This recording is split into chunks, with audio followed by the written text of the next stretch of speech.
Nous sommes dans Actes des Apôtres, chapitre 9.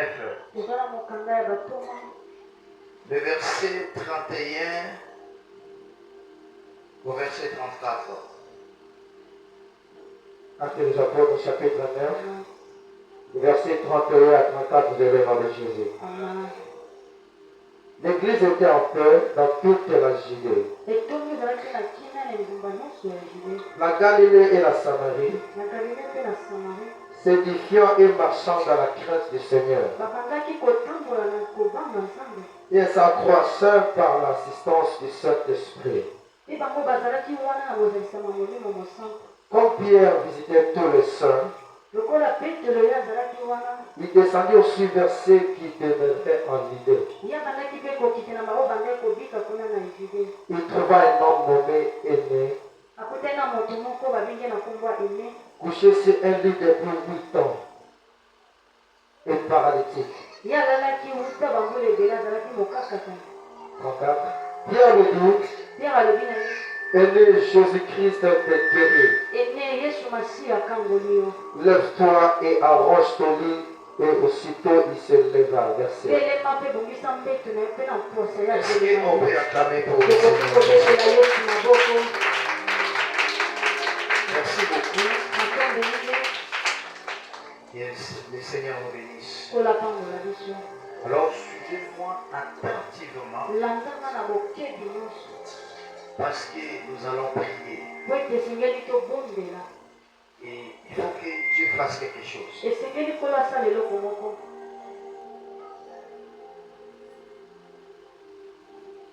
Nous parlons sur le combat de Dieu.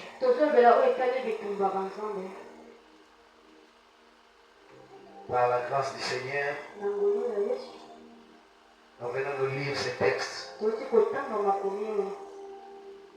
C'est dans Actes des Apôtres, chapitre 9,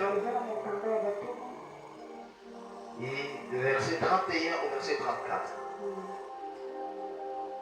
La Bible déclare, l'Église était en paix dans toute la Judée, la Galilée et la Samarie.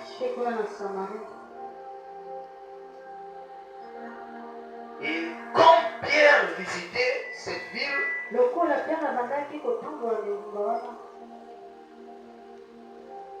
il se rendit et trouva un homme qui souffrait pendant 8 ans.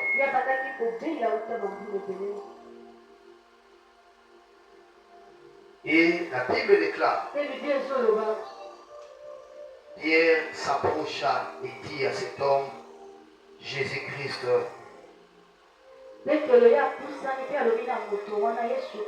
t'est guéri. Je dis à quelqu'un, chacun doit avoir un témoignage particulier avec sa foi. Ne sois pas seulement un chrétien qui a l'habitude de dire les amens sans avoir de prière de tes amens. Jésus nous a laissé un pouvoir. Et à travers ce pouvoir, nous devons manifester sa puissance. Je me suis posé des questions. La Bible dit que l'église était en paix. Comment l'église était en paix? Pendant qu'au milieu d'eux, il y avait un homme qui souffrait pendant 8 ans. Est-ce vrai que l'église était vraiment en paix? Je vais vous dire une chose. Nous devons développer le souci d'expérimenter le surnaturel chaque fois que nous nous réunissons. Et cela fera en sorte que les gens craignent Dieu. Amen, amen. Il y a des gens qu'on peut les évangéliser par les écritures de la parole. Et certaines personnes peuvent être évangélisées par la puissance. Et nous avons besoin de ce genre de choses. L'église était en paix. Mais un homme n'était pas en paix parmi eux. Église, ta paix n'est pas le mien. Cela veut dire que nous devons nous observer les uns les autres. Est-ce que je parle à quelqu'un? Nous ne pouvons pas nous contenter de ce que nous vivons sans regarder celui qui est à côté de nous. Alléluia.